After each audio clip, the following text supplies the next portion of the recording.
But in the sense, the 2018 reform did what it intended.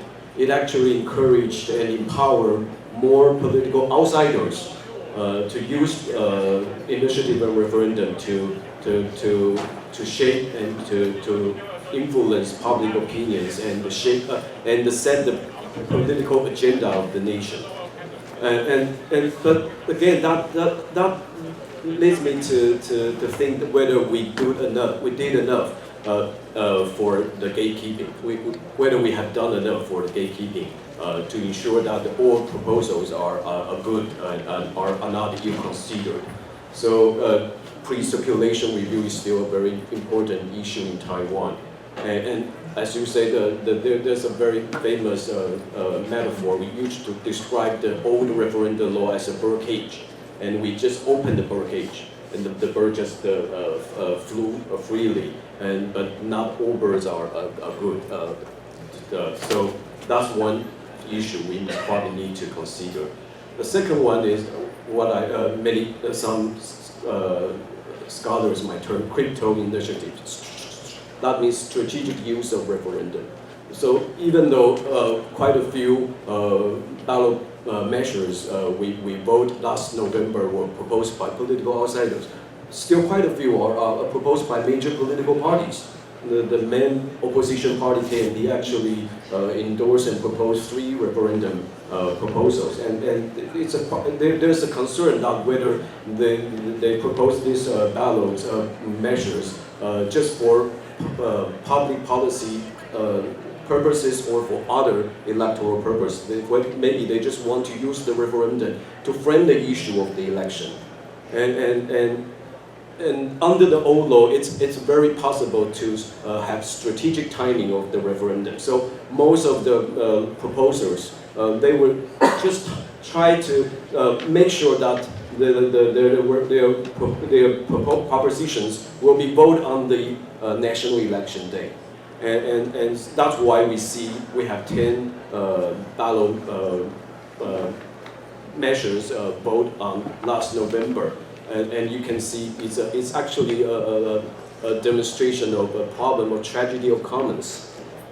So many people just want to have the bite on the ballot, and the strategic timing leads to another issue, another problem is that we don't have sufficient discussion about many referendum proposals. That's why many people say that they just not sure what they are voting for. They don't quite understand the proposition listed on the ballots.